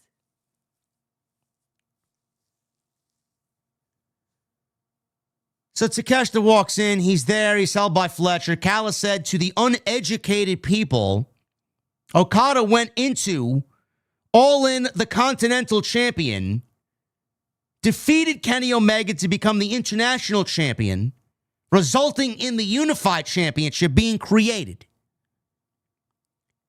Renee asks why both titles aren't being defended in the Continental Classic. So basically, Renee wants to know why the Unified Championship is not on the line in the Continental Classic if they merged the fucking titles. Callis says because he's not an idiot or a degenerate gambler. Fletcher says they're guaranteed to bring home the Continental title in the C2, and the international title staying on Okada's shoulder, which was around his shoulder in this segment. Everyone but Takeshita is in agreement. So for the people who are asking the solid, legitimate questions and laughing at the sheer fucking retardation of Tony Khan, Don Callis was tasked to go out there and call everybody uneducated for asking logical, sensible, ideal questions about why there are so many convoluted aspects to the Continental, International, and Unified Championships. We're not uneducated. The guy who's paying your fucking paycheck is uneducated. We're not uneducated. If Okada was the international champion and the Continental champion, why weren't those titles being defended? Why isn't the unified title the title on the line in the Continental Classic? If the international title is around Okada's shoulder, what was the point of creating a national championship to act as the international championship? Now we got both the national and an international championship on television at the same fucking time. Takeshita is going to win the Continental Championship. He's going to win the Continental Championship from Okada at World's End. So that will mean Okada will be without the Continental Championship because it'll be around the shoulder of Takeshita, which makes Okada the international champion. So they will be completely, officially de-unified at that point. There will be no need for a unified championship at that point.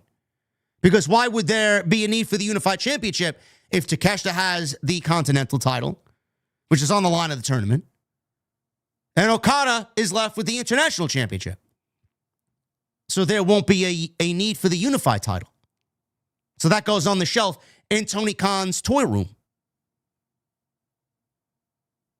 So then my follow-up question is, if Okada is the international champion, then why did we need to create a national championship, which is held by Ricochet, when the national championship is the same thing as the international championship and the premise of the title are both the same? The national championship is basically acting as the international championship. So why do we need both of them on TV?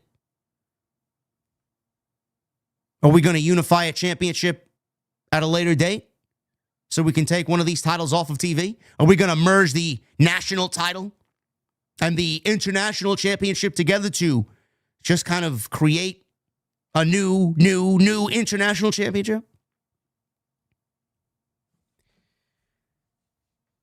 Bro, this company is run by a fucking retard. It's the most diplomatic way I could put it. An absolute fucking brain-dead hack who doesn't know what the fuck he's doing. Acts on emotions. Tony Khan is the real belt collector. And it's fucking laughable. He's got a belt and blood fetish. And both aspects have ruined his show to a point where he lost 50% of his audience. Absolutely nothing matters on this show. The Continental title don't matter. The International title don't matter. The National Championship will never matter. The Women's Tag Team Championships will never matter. TBS title don't matter. The TNT title don't matter. The Trios titles don't matter.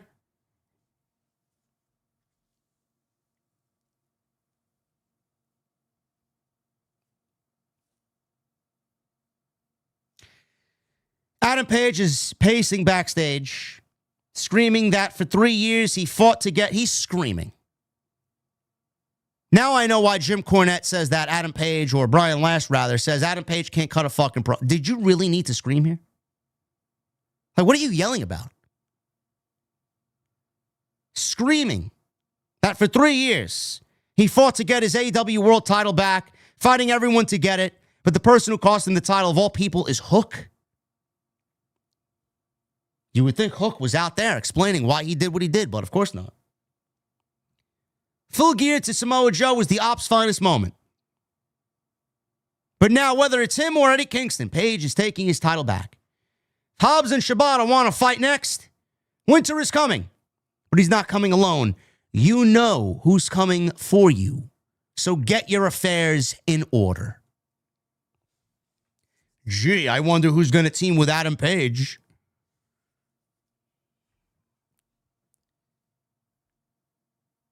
Claudio Castagnoli and Jon Moxley, main event, Continental Classic Blue League match.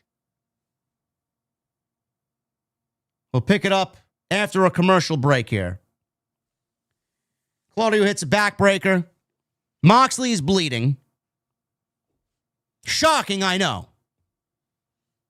He tried a drop kick, leapt right into a giant swing. Claudio got 8 swings on the giant swing. He then sank in a sharpshooter. Moxley crawled to the ropes. Claudio switched to a crossface. Moxley's bleeding here, but after the giant swing, he really started to pour blood.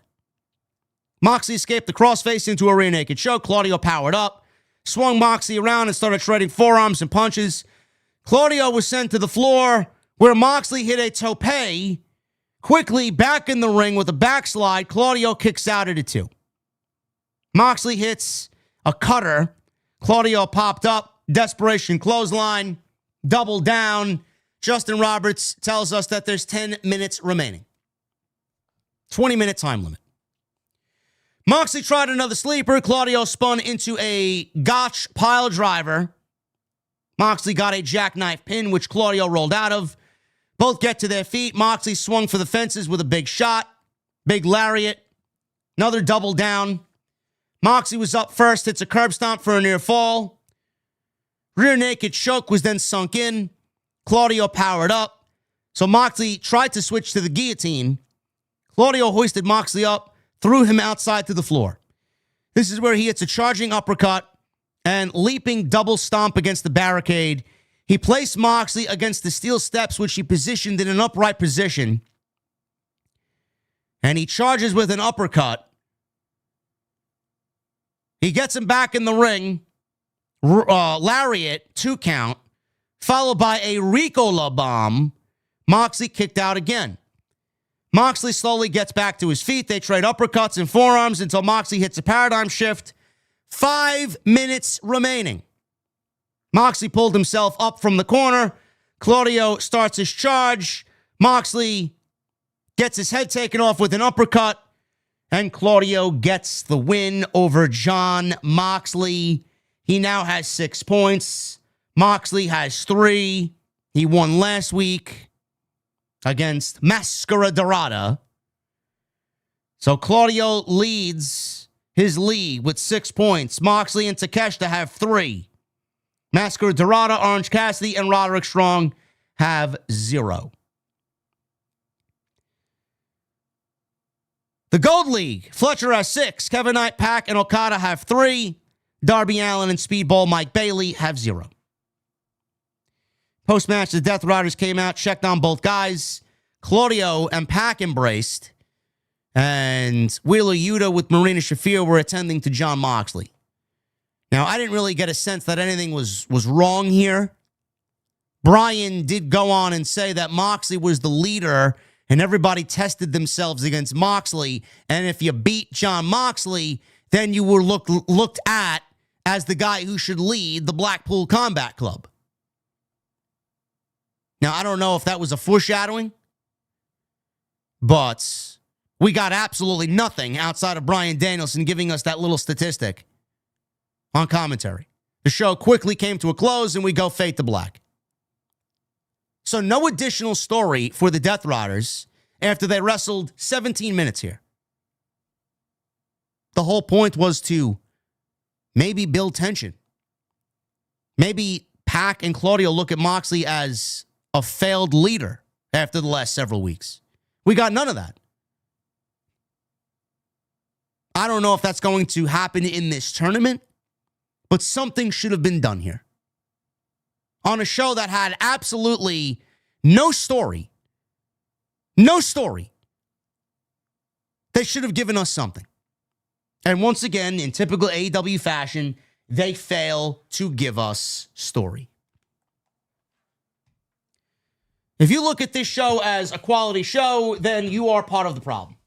You should be expecting more. You should be asking for story. You should be asking for something dynamic enough to a point where you're watching 2.5 hours of this shit and saying, man, I can't wait to watch next week. No, but they're giving you match after match after match, and they're basically trying to sucker you in to watch Jon Moxley and Konosuke Takeshita on Saturday. Who cares? What's going to happen there? Moxley's going to lose again. Why didn't we get anything happening tonight? Give me something tonight so that at least it would possess me just a little bit to see if anything happens on Saturday after he loses again. They couldn't even be bothered to do that.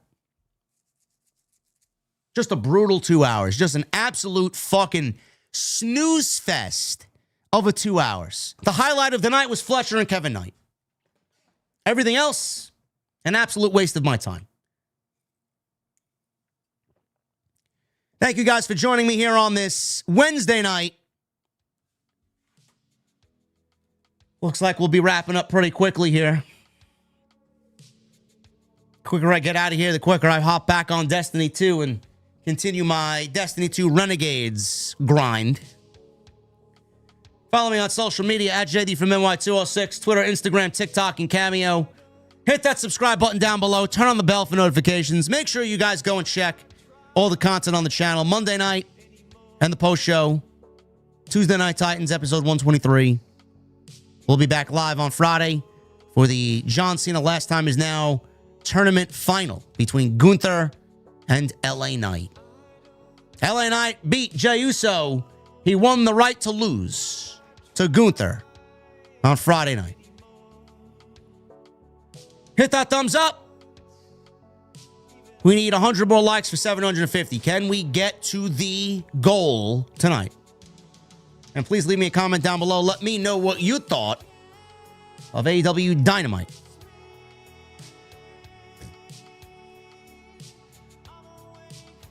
Michael Krause with the $2 super chat. The best of the best. JD, Jesse, let's go. Yeah. Thank you, Michael.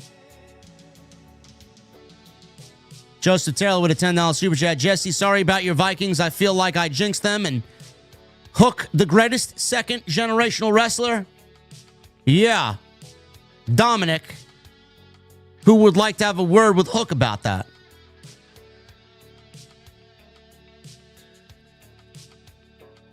Hook is not the greatest second generational wrestler in the business. He has the potential to be, but at this point, he is not. Braun Breaker and Dominic Mysterio would like to have a word with him. Michelle Moran with a $5 super chat. We didn't need blood from Moxley and Claudio. Overdone. And not one hint of a Death Rider shakeup. Garbage. And what did Darby do now to land in the hospital? Darby's in the hospital. He wasn't feeling well after his match with Kevin Knight. And they said tune into Collision to find out a status update on Darby Allin. Yeah, no thank you. Italian Stallion with a $15 super chat. Moxley busted open again, laughing my ass off, bleeding like a stuffed pig from a clothesline. Yeah, the blading spots are getting a little bit more ridiculous, huh?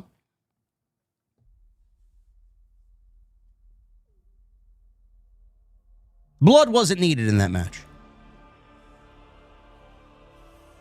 Marshall D with a $1.99. AEW is ass, and so is SmackDown. I agree.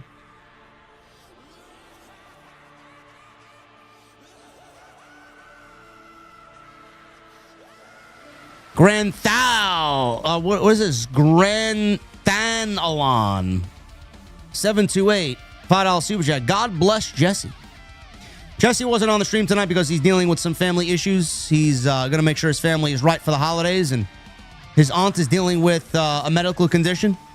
Jesse will probably fill you in when he's ready, but again, we send our thoughts, love, and prayer to Jesse. So that's why he's not on the show. He probably won't be back for the remainder of the year. So we're looking to get him back hopefully at the turn of the new year. But he's going to do his thing, and he's going to let me know when he's ready to be back. And then we'll conduct business like we usually do. Based with a $9.99. I don't know how to give Jesse, but I want him to go to him if he needs it. Hopefully everything is all right with him. You both are entertaining. Well, thank you, Based. Marshall with the $1.99. Wait, the Dork Order is still a thing in 2025. Yeah, according to Tony Khan, yeah. Forces of Randomness with a 48 months. AEW has to tone it down with the hardcore matches. Save those matches for pay-per-views or when a feud has reached its climax. Glad to be back in the venue. Well, thank you, Forces with 48 months, bro. That Mustang emote next to your name looks fucking great. I gotta say. DJ Boat with a $4.99. This is the equivalent to the teacher rolling the TV into the classroom. You mean what I do here? Yeah. Absolutely. Rob, 644, the $5 super chat. JD, I watched 524 videos and was a top 0.2%. Here's to 2026. P.S. Wednesday is for Survivor. I'd rather watch Evolve than Dynamite. OTS for life. Rob, I appreciate you, brother. That is excellent. Excellent news, man. Love my fans. Havili, thank you for being here, brother. 10 months. We miss Havili. On Conan's podcast, he was asked about what was the biggest match that didn't happen, Hogan versus Brett or Punk versus Omega. He said Punk versus Omega. What is your opinion? Hogan and Brett is bigger than Punk and Omega.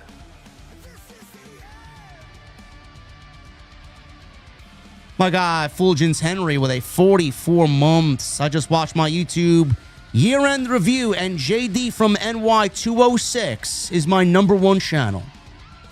I love to hear it, brother. I love to hear it. Bro, we need to link up, man. I need that bracelet, the one I told you about with the skull. I lost it on a trip to Chicago doing House of Glory. We got to replace that one. I love that one. Thank you to Fulgens, 44 months. Sidra with a $5 super chat. Tonight we're having Himalayan rabbit stew for dinner. We found Himalayan on the road. We found Himalayan.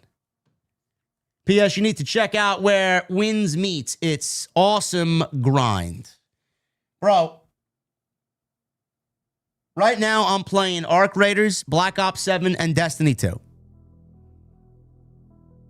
I got so much grind, I'm losing my fucking mind.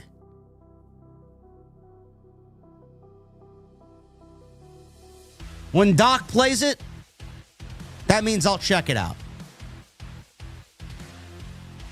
Jerry Delino with a $4.99. It's sad to see the Undisputed Era go from serious top guys in NXT Black and Gold to now being comedy acts on AEW television. None of them will ever be anywhere close to what they were in Black and Gold. That was their breakout moment.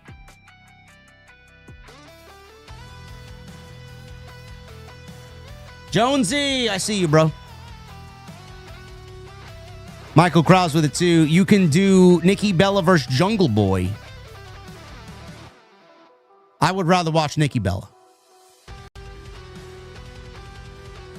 Italian Stallion with a $14.99. LOL, JD, you're having heaps of fun tonight on stream, taking the piss out of AEW. Just smashed my lip and busted it open, no pun intended, but you're making me laugh, so thank you. I'm glad you're enjoying the content, brother.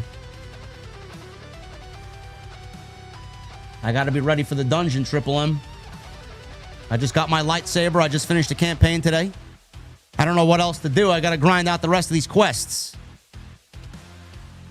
I did nab myself a nice micro missile pulse rifle in the secondary slot, bro.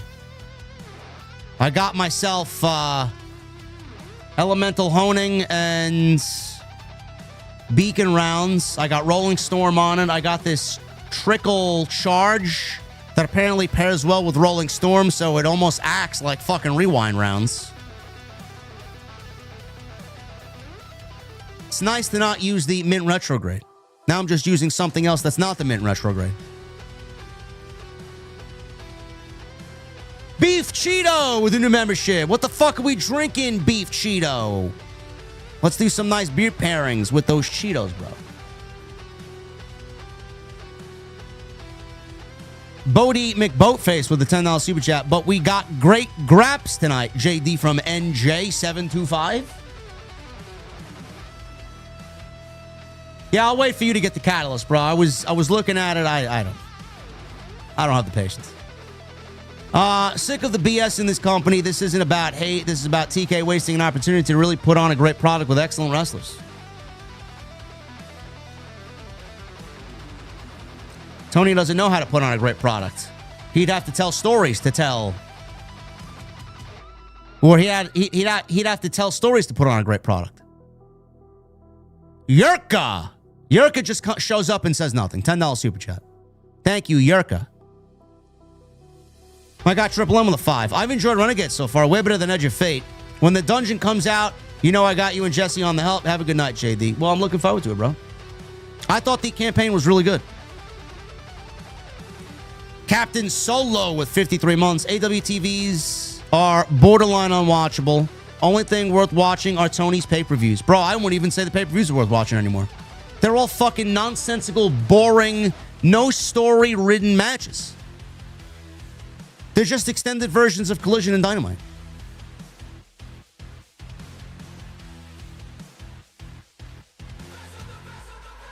Brian Finelli with a $4.99. I just accidentally hit a truck loaded with electric guitars. Luckily, it was just a fender bender.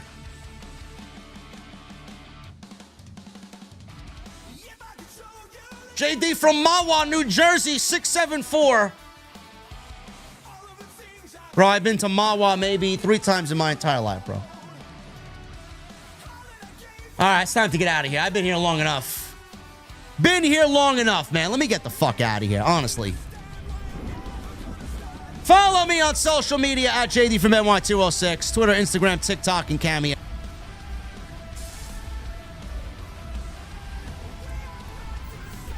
Hit that subscribe button down below. Turn on the bell for notifications. Make sure you guys go check out all the other content on the channel. Plenty of it.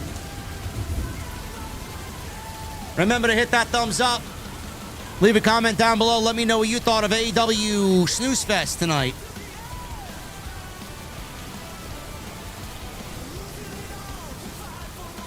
All the other content on the channel. Monday Night Post Show. Tuesday Night Titans. Friday Night SmackDown. Next time you see me live. Gunther versus LA Knight. Gee, I wonder who's going to win that one. And if there's anything else that I need to let you guys know about, news, rumors, I'll be sure to upload a video tomorrow. And if there's not, you'll see me live on Friday. Until then, guys, have a great night. Thank you for a great stream. We had fun. I know Dynamite's boring, so a lot of you guys don't really give a shit what we do here, but we're having fun.